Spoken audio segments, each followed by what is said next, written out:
बिस्मिल्लाहिर्रहमानिर्रहीम कुल हुवल्लाहु अहद अल्लाहु समद लम यलिद वलम यूलद वलम यकुल लहू कुफुवन अहद. I am extremely grateful to this institution for inviting me here and once again interacting with my younger generation and with the students, faculty, and I highly appreciate the parents who have come here and attending this ceremony.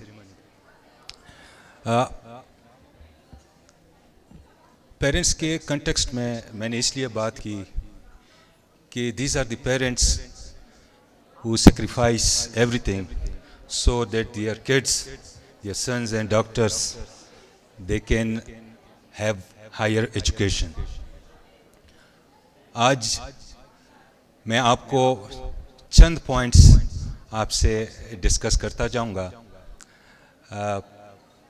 These are a few points which I would love to share with you here. आज जो चंद points में I would like to discuss with you. These are some points जो आपके पास degree आ जाएगी, लेकिन उसके साथ तालीम के साथ तरबियत भी ये भी ज़रूरी है. चंद दिनों पहले मैं मेडिकल कॉलेज में था और यही पॉइंट्स मेडिकल स्टूडेंट से मैंने डिस्कस किए. चूँकि मैं ख़ुद भी डॉक्टर हूँ और सारी ज़िंदगी पढ़ता रहा हूँ और पढ़ाता भी रहा हूँ, and I consider myself as a perennial student learning throughout my life. So I will discuss few points with you. जो आपको तालीम, जो आपको एजुकेशन, उसके अलावा तरबियत और लाइफ स्किल्स जो इम्पोर्टेंट हैं उसमें आपकी मदद करेगी. द फर्स्ट पॉइंट इज आपका जो टॉपर था वह क्या नाम है जिसके मेडिकल में सबसे ज़्यादा मार्क्स थे? असद. असद किधर है? जी जी आ जाए.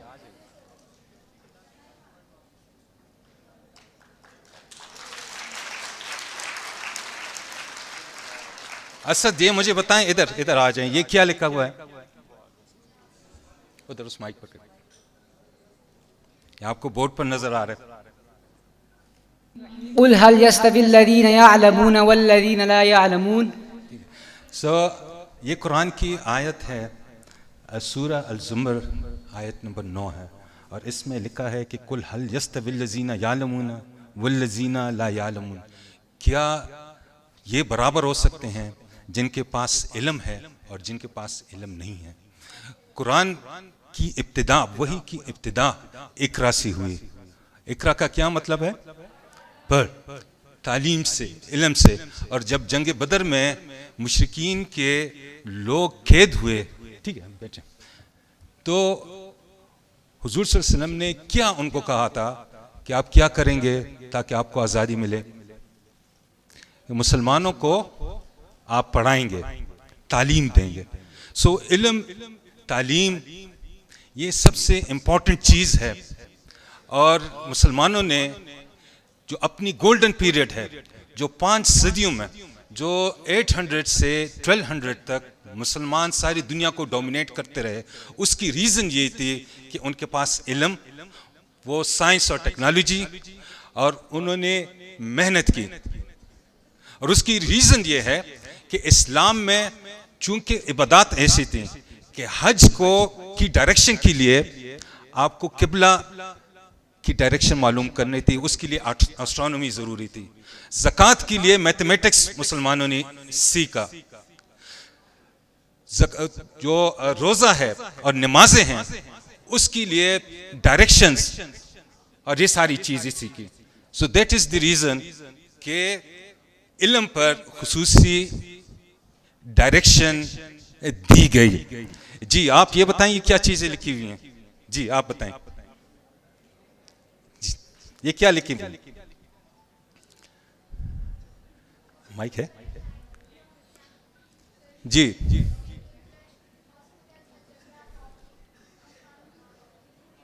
ये सारी चीजें जो आपको नजर आ रही हैं, surgery, astronomy, toothbrush, hospital, algebra, university, coffee, camera, all these are inventions of the Muslim scientists. और अभी कोविड चल रहा है और कोविड में हम कॉन्स्टेंटली कहते हैं कि क्वारंटीना, ये क्वारंटीना, this was introduced by a Muslim scientist. नाम किसी को आता है जिसने क्वारंटीन का कंसेप्ट इंट्रोड्यूस किया? जिस मुसलमान साइंटिस्ट ने? एनीवन? बोलिसीना, किसने कहा जी? सो वेल डन इनको. At the end of this presentation, we will give him a prize. So, ये मुसलमान साइंटिस्ट था इब्न सीना जिसने कंसेप्ट ऑफ क्वारंटीन इंट्रोड्यूस किया. और ये उसने कहा था कि जो मुतअद्दी बीमारियां हैं, कंटेजियस सीरियस इन्फेक्शंस हैं, उसके लिए आप अरबईनिया 40 दिन के आप आइसोलेशन में उसको रखें. और फिर जब वीनस इटली के लोग आए, ताजर आए, तो अल अरबईनिया, दैट मीन्स 40 days 40, उसको कन्वर्ट किया क्वारंटीना, and this became the quarantine. वो मुसलमान साइंटिस्ट जिसने आज से 1000 साल पहले क्वारंटीन का कंसेप्ट इंट्रोड्यूस किया, वो मुसलमान था. और वो 1000 साल बाद आज भी इन्फेक्शियस कंटेजियस डिजीज़ के लिए इस्तेमाल होता है. इस वक्त सबसे अहम जो टेक्नोलॉजी है वो कौन सी है? एनीवन? जी जी, कौन सी? आर्टिफिशियल इंटेलिजेंस में सबसे अहम जो चीज है, फैक्टर है, दैट इज एल्गोरिदम. और एल्गोरिदम ये किसने इंट्रोड्यूस किया? अल ख्वारिज़मी ने. मुसलमान साइंटिस्ट था जिसने 1000 साल पहले कंसेप्ट ऑफ एल्गोरिदम ये इंट्रोड्यूस किया. और वही एल्गोरिदम इस वक्त दुनिया की सबसे एडवांस टेक्नोलॉजी आर्टिफिशियल इंटेलिजेंस में यूज होती है.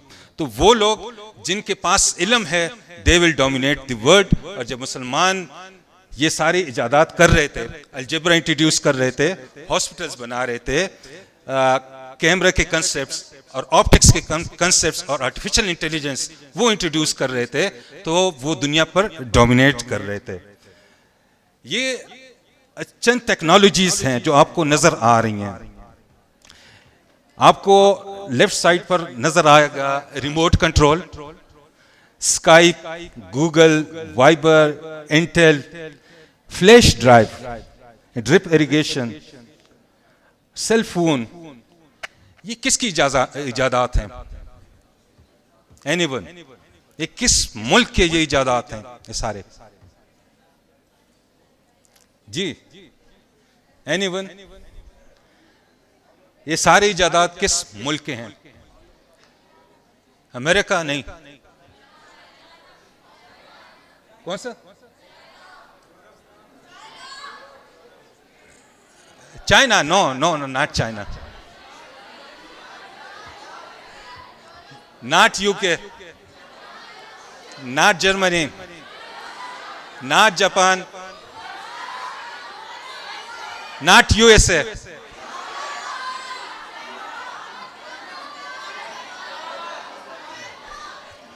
ये सारी इजादात जो हैं ये इजराइल की हैं. Israel has the highest investment on research and development, and they have invented all these things. और अभी रिसेंटली उन्होंने एंडोस्कोपी की जगह एक कैमरा इजाद किया हुआ है, कैप्सूल में कैमरा है कि वो आप खा लेंगे, स्वेलो कर लेंगे, उसमें कैमरा है और आपके सारे स्टमक और सारे अल्सर्स, सारी चीज़ें ये डिटेक्ट करेंगे. And all these are introductions of Israel. तो जो इनोवेट करेगा वो डोमिनेट करेगा. Those who innovate things, they will dominate the world. और ये सबसे पहले जो आयत बताई कि कुल हल यस्तविल लज़ीना यालमूना वल लज़ीना ला यालमून. Those who know, they cannot be equal to those who don't know. इस वक्त 900 नोबेल प्राइज में, दुनिया में अब तक 900 से ज्यादा नोबेल प्राइज ये तकसीम हुए हैं, और मुसलमानों ने उसमें से सिर्फ 3 नोबेल प्राइज विन किए हैं इन साइंस. टोटल मुसलमानों ने 900 में से 12 नोबेल प्राइज विन किए हैं, और साइंस एंड टेक्नोलॉजी में सिर्फ 3 नोबेल प्राइज विन किए हैं। And that is one of the reason कि we are far behind the world which is investing in education, तालीम, इल्म और साइंस और टेक्नोलॉजी में जो इन्वेस्ट कर रहे हैं। ये मैथमेटिक्स के स्टूडेंट्स हैं जी। ये आप 1 के ऊपर अगर 365 ऐड कर लें तो द रिजल्ट इज 1। लेकिन अगर आप थोड़ी सी एफर्ट कर लें और 1 के साथ डेसिमल 01 ये ऐड कर लें और 365 डेज उस पर मेहनत कर लें, so there is an increase of 37 times increase. ये स्वीडन के साइकोलॉजिस्ट हैं, उनका नाम है एंडर्स एरिक्सन। एंडर्स एरिक्सन ने रिसर्च की कि दुनिया के कामयाब तरीन लोग उसमें क्या क्वालिटी है, and he found, Anders Ericsson ने ये दरियाफ्त किया कि दुनिया के कामयाब तरीन athletes, scientist, experts, they invest 10,000 hours in their profession. कि हर वो बंदा जो अपनी पीक को पहुंचेगा, जो अपने एक्सीलेंस को अचीव करेगा, वो 10,000 आवर्स अपने प्रोफेशन में इन्वेस्ट करता है, एंड देन ही और she will reach to excellence. Dave Brailsworth, he is a very interesting person. किसी ने नाम सुना? डेव ब्रेल्सवर्थ 100 साल बर्तानिया के साइकिलिस्ट ने कोई भी तमगा ओलंपिक में नहीं जीता। साइकिलिंग की सबसे मशहूर रेस कौन सी है? एनीवन? जी कौन सी? साइकिलिंग की जो सबसे मशहूर रेस है वो टूर डी फ्रांस है। 1 सदी तक बर्तानिया के किसी साइकिलिस्ट ने एक भी रेस टूर डी फ्रांस नहीं जीती। फिर उन्होंने डेव ब्रेल्सवर्थ इसको कोच इनवाइट किया, कोच बनाया 2003 में। उसने कहा कि कामयाबी ये बटन की तरह नहीं है कि आपने दबा दिया यू विल बी सक्सेसफुल। ये स्विच की तरह नहीं है कि आपने उसको ऑन ऑफ कर दिया और आप कामयाब होंगे। इसके लिए आपने 1% इंक्रीमेंटल मेहनत करनी पड़ेगी, डेली आपने 1% ऐड करना पड़ेगा। उसने जो साइकिलिंग का कंसेप्ट है बर्तानिया में वो चेंज किया।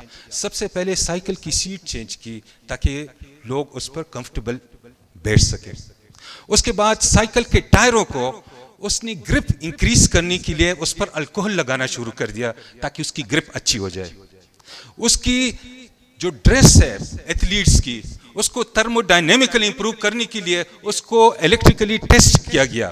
उसने एक डॉक्टर रखा कि ऐसे तरीके से हाथ साफ करें, हैंड वॉश करें ताकि इन्फेक्शन ना हो और साइकिलिस्ट बीमार ना हो साइकिलिंग के दौरान। उन्होंने ऐसे पिलोस और तकिए और मैट्रेस इंट्रोड्यूस किए कि साइकिलिस्ट को जल्दी सोना आए, आराम से सो सकें ताकि उनकी नींद डिस्टर्ब ना हो। उसने जो ट्रक में अपने साइकिल शिफ्ट करता था उसको व्हाइट कलर दिया ताकि अगर साइकिल पर थोड़ी सी डस्ट या जंग हो उसको भी साफ किया जाए। और उसका टारगेट था 1% increase in consistency, efforts and efficiency. 2003 में डेव ब्रेल्सवर्थ आया। 2008 के ओलंपिक्स हुए बीजिंग में और 60% गोल्ड मेडल्स वो ब्रिटानिया के साइकिलिस्ट ने जीते। और 2012 में स्टैनफोर्ड में, लंदन में ओलंपिक्स हुए और बर्तानिया के साइकिलिस्ट ने 9 ओलंपिक रिकॉर्ड्स और 7 वर्ल्ड रिकॉर्ड्स वो तोड़ दिए। और इन ए पीरियड ऑफ 10 इयर्स जब डेव ब्रेल्सवर्थ थे तो उन्होंने 178 चैंपियनशिप्स जीती। Why? Because he introduced excellence, and excellence does not come in a single day, it does not come in a single week. आज अगर मैं एक्सरसाइज 3 घंटे 8 घंटे भी करूं, लेकिन अगर इसमें कंसिस्टेंसी ना हो तो मेरा वेट रिड्यूस नहीं होगा, मेरी कार्डियक और बाकी वाइटल साइंस उसमें इंप्रूवमेंट नहीं होगी। तो आप हमेशा याद करें कि जब तक आप अपनी लाइफ में 1% इंक्रीज न करें, 1% इफिशिएंसी न लाएं, आप परफेक्शन तक, एक्सीलेंस तक नहीं जा सकते। तीसरा जो अहम बात जो हम डेली करते हैं, 3 चीजें अहम हैं, अकायद, इबादत और मामलात। अकायद क्या हैं? मुसलमानों के, हिंदुओं के, ईसाइयों के, हर एक के अपने अकायद हैं। जिस तरह हम मुसलमानों के अकायद हैं अल्लाह की किताबों पर, अल्लाह के पैगंबरों पर, फरिश्तों पर, यौम आखिरत पर हमारा अकीदा। फिर इबादत हैं हमारे, नमाज, रोज़ा, हज, ज़कात, ये सारे इबादत हैं।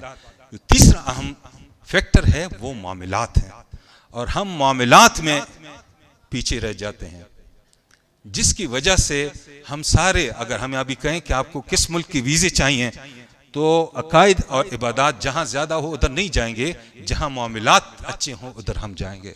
जब तक आप अपने मामलात में इम्प्रूवमेंट न लाएं, उस वक्त तक हमारी लाइफ चेंज नहीं होगी। और मैं आपसे अक्सर ये क्वेश्चन पूछता हूँ कि हुजूर सल्लल्लाहु अलैहि वसल्लम को 2 लक़ब मिले थे, वो कौन से थे? सादिक और अमीन। तो सादिक और अमीन उनको नबूवत से पहले मिले थे या नबूवत के बाद? नबूवत से पहले मिले थे।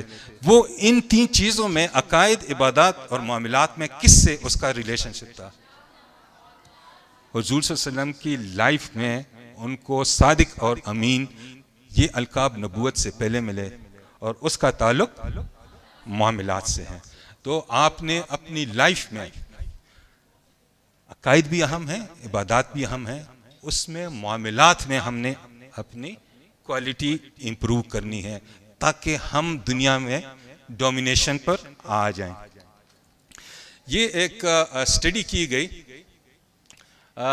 कि दुनिया में कौन लोग खुश रहते हैं, खुशी पर, और ये स्टडी की गई थी हार्वर्ड यूनिवर्सिटी में। हार्वर्ड यूनिवर्सिटी में 724 बंदों, उनकी लाइफ हिस्ट्री और सारी चीज़ें देखी गई, और ये देखा गया कि खुशी की रीज़न क्या है। इस स्टडी में दुनिया के अमीर तरीन लोग भी थे, बिजनेसमैन भी थे, डॉक्टर्स भी थे, लॉयर्स भी थे, उसमें क्रिमिनल्स भी थे, कन्विक्टेड लोग भी थे, अमेरिका के प्रेसिडेंट्स भी थे, जॉन एफ कैनेडी भी था।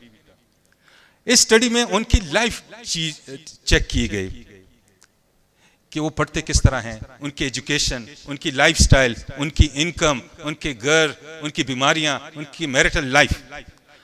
और जब ये स्टडी की गई तो at the end of that study, अभी तक ये कंटिन्यू है, 83 साल इसके हो गए, लॉन्गेस्ट स्टडी ऑन हैप्पीनेस की दुनिया में कौन लोग खुश रहते हैं। एंड दे फाउंड कि आपकी जो खुशी है ये सोशल कनेक्टिविटी, ये रिलेशनशिप्स में है कि आप किस तरह रिश्ते निभाते हैं, आपका इंटरेक्शन अपनी फैमिली के साथ, अपने दोस्तों के साथ, अपने रिश्तेदारों के साथ, उसकी क्वालिटी क्या है। और जितनी अच्छी उसकी क्वालिटी होगी उतनी आपको खुशी मिलेगी। खुशी इस पर डिपेंडेंट नहीं है कि आपका बैंक बैलेंस कितना है, आपने के पोजीशंस क्या हैं, आपकी डिग्रियां कितनी हैं। खुशी is related to your relationship, और उस रिलेशनशिप में आपकी क्वालिटी क्या है, दैट इज इंपॉर्टेंट। तो आप कोशिश करें कि इस वक्त हम सारे लगे रहते हैं मोबाइल पर, फेसबुक देख रहे होते हैं, ट्विटर देख रहे होते हैं, तो अपनी स्क्रीन टाइम को रिप्लेस कर दें with people time. Invest your time in enhancing relationship with the people. ये एक फार्मूला है, ये क्या लिखा हुआ है? Audio, and this is video, and what is this? Approximately.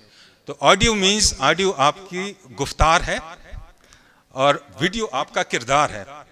आपका गुफ्तार और आपके किरदार ये अप्रोक्सीमेटली होने चाहिए। ये नहीं है कि मैं सिर्फ इस पर स्टेज पर खड़ा रहूं और आपको तकरीरें करूं, लेकिन प्रैक्टिकली मेरी लाइफ में मेरी अचीवमेंट न हो। हमने अपनी ज़िंदगी में जो जिसकी हम तबलीग करते हैं, जिसकी हम बातें करते हैं वो अखलाकियात से है, वो इबादत से है, वो अकायद से है, वो प्रैक्टिकली हम कर भी लें। तो ये एक मसला हमारे पास आ रहा है कि जुम्मे के दिन तो हर बंदा कहता है अमानत, दियानत, शराफत, हर चीज़, खयानत नहीं करना, लेकिन प्रैक्टिकल लाइफ में उसकी किरदार साजी में बहुत अहम काम है कि आप गुफ्तार के साथ आपका किरदार भी होना चाहिए। And this is a very interesting picture. ये आप क्या इसको कोई जानता है? ये दीरकोट का है, अब्दुल रशीद नाम है इसकी। अभी आप देख लें ये क्या है, दरख्त किस चीज का है? एप्पल्स का। ये आज से कोई 10 साल पहले स्वात गया और वहां से ओरिगन वैरायटी है सेबों की, वो ले आए।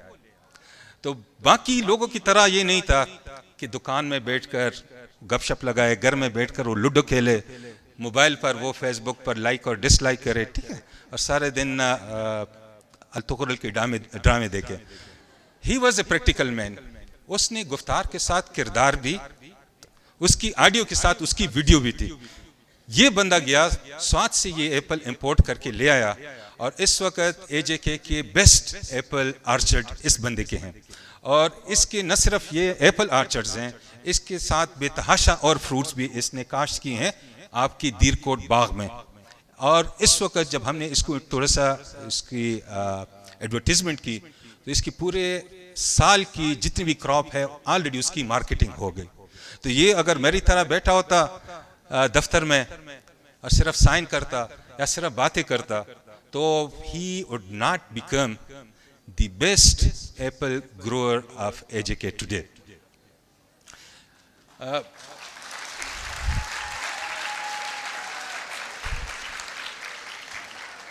ये आपको नजर आ रही हैं, ये सारे जो बंदूकें हैं और ये एंटी एयरक्राफ्ट गन है, ये क्रिमिनल्स का एक हेडक्वार्टर है जो पंजाब, सिंध और बलूचिस्तान के बॉर्डर पर हम उसको कहते हैं कच्चे का area. It was criminally infested. मेरी पोस्टिंग वहां हो गई तो मैंने कहा कि इनसे बंदूकें किस तरह ले सकते हैं। सो व्हाट वी डिड, हमने एक पुलिस की तरफ से एक स्कूल स्टार्ट किया और ये एक छोटा सा स्कूल है। ये हमने 2 कमरे स्टार्ट किए। इसमें किसको पढ़ाना था? जो डाकू थे, जो क्रिमिनल्स थे, उनके बच्चों को हमने पढ़ाना शुरू किया। ये पूरा स्कूल जो है ये 1,80,000 रुपए पर ये बना ये, और ये हमारे लोग हैं वो स्कूल बना रहे हैं। ये पुलिस का और पाकिस्तान के झंडा हमने फिर वहाँ रेस किया और ये बच्चे हैं जो डाकू के बच्चे हैं जिन्होंने डाकू बनना था, उनको हमने यूनिफॉर्म दी, उनको हमने किताबें दी।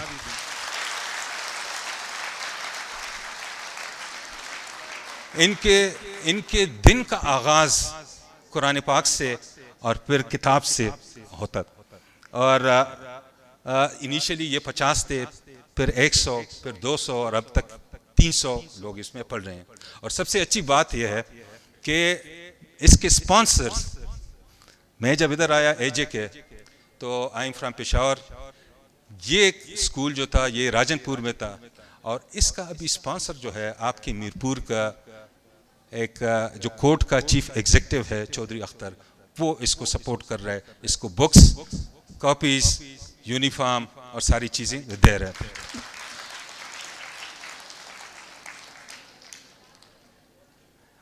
ये उनको जो स्टूडेंट्स हैं उनको हम डेली लंच भी देते हैं और उसकी वजह से इस स्कूल की क्वालिटी एजुकेशन वो आहिस्ता आहिस्ता इम्प्रूव हो रही है।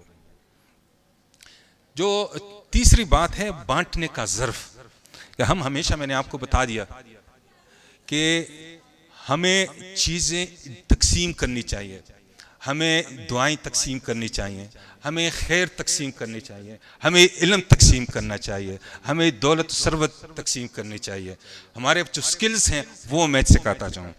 मेरा एक कुक था, वो बड़ा ज़बरदस्त कुक था। उसको मैं कहता कि मेरे 5-10 मेहमान आ रहे हैं तो वो 10 मिनट में उनके लिए खाना बना देता। लेकिन उसका मसला ये था कि जब मैं उसको बताता था कि आप 1-2 बंदे और भी ट्रेन कर लें, तो वो जब किचन में उसके साथ होते थे तो कभी इधर मुँह करता, कभी उधर करता, कभी कहता कि नहीं आज मैं बीमार हूँ। तो उसने बांटने का हुनर, बांटने का ज़र्फ उसने नहीं सीखा। आप जब लाइफ में जाएंगे तो आप बांटने का ज़र्फ वो डेवलप कर लें, ताकि आपके पास जो स्किल है, आपके पास जो इल्म है, आपके पास जो दौलत और सरवत है, वो तकसीम करने की का हुनर और ज़र्फ आप सीखें। और enhance an ecosystem of positivity. Ecosystem ये है कि अपने आप पर आप इन्वेस्ट कर लें, लेकिन आपकी वजह से बाकी माशरे में भी खुशी आए। जिस तरह बटरफ्लाई है, like butterfly wings enhance the positivity not in your own life, not in your own house, but in your street, in your village, in your city, in your colleges, in your universities, with your relatives, with your friends.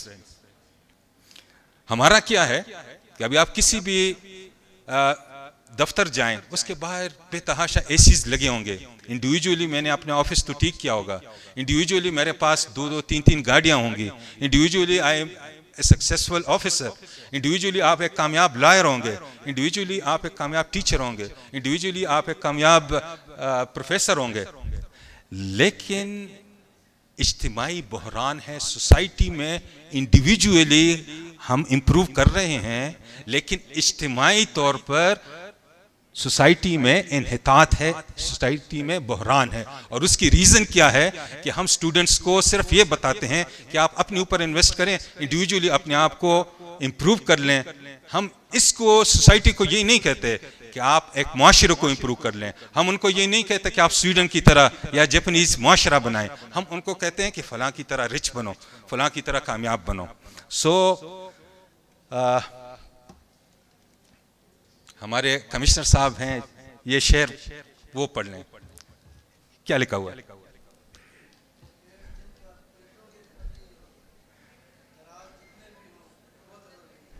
ठीक।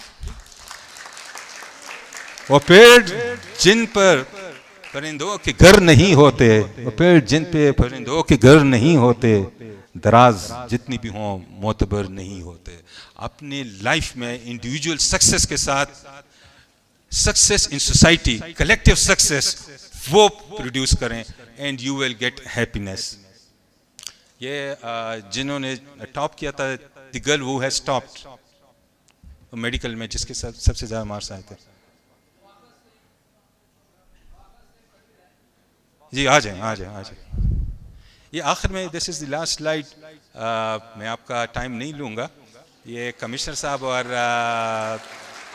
ताहिर साहब आए हैं, वो गड़ियों को देख रहे हैं कि प्राइम मिनिस्टर का फंक्शन है। आज आज आज ये इशफाक अहमद का कॉल है, और मैं चाहता हूं कि क्या नाम है, फाखरा ये आपके साथ शेयर करे, ताकि आप डिग्री के साथ, इल्म के साथ आपकी तरबियत भी हो, आप इंटेलेक्चुअल्स के साथ आपकी विजडम भी आ जाए, आप लाइफ के स्किल्स और दूसरों की खुशी को खुशी बनाने में उसमें इम्प्रूवमेंट आ जाए। जी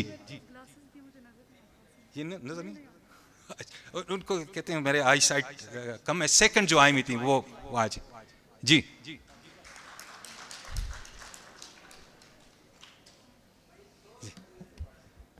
उधर से नजर आता है आपको? ये माइक में, माइक में, माइक में, माइक में इधर आ जाए, माइक में पढ़िए, ये सबको पढ़ाएं। इशफाक अहमद कहते हैं कि जहाँ तक मेरा मुशाहिदा है, जब भी कोई ऐसा शख्स देखा है जिस पर रब का करम हुआ, उसे आजिज़ पाया। पूरी अकल के बावजूद बस सीधा सा बंदा बहुत तेज़ी नहीं दिखाएगा, उलझाएगा नहीं, रास्ता दे देगा, बहुत ज़्यादा गुस्सा नहीं करेगा, सादा बात करेगा। मैंने हर करम हुए शख्स को मुखलिस देखा। इखलास वाला गलती को मान जाता है, माजरत कर लेता है, सर निडर कर देता है। जिस पर करम हुआ है ना, मैंने उसे दूसरों के लिए फ़ायदेमंद देखा। ये हो ही नहीं सकता कि आप ज़िल्लत से कि आपकी ज़ात से नफ़ा हो रहा हो और अल्लाह आपके लिए कुशादगी को रोक दे और करम करेगा। मैंने हर साहिब करम को एहसान करते देखा है, हक से ज़्यादा देता है, उसका दर्जन 13 का होता है, 12 का नहीं। अल्लाह के करम के पहिए को चलाने के लिए आप भी दर्जन 13 का करो अपनी ज़िंदगी में। अपनी कमिटमेंट से थोड़ा ज़्यादा एहसान किया करो, नहीं तो क्या होगा, हिसाब ये चलोगे तो हिसाब ही चलेगा, हिसाब पे चलोगे तो हिसाब ही चलेगा। दिल के कंजूस के लिए कायनात भी कंजूस है, दिल के सखी के लिए कायनात भी खजाना है। आसानियाँ दो, आसानियाँ मिलेंगी।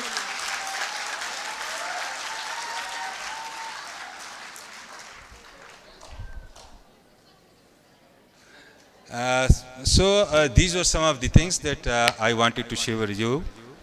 I'm once again thankful to this Education Institute for inviting me.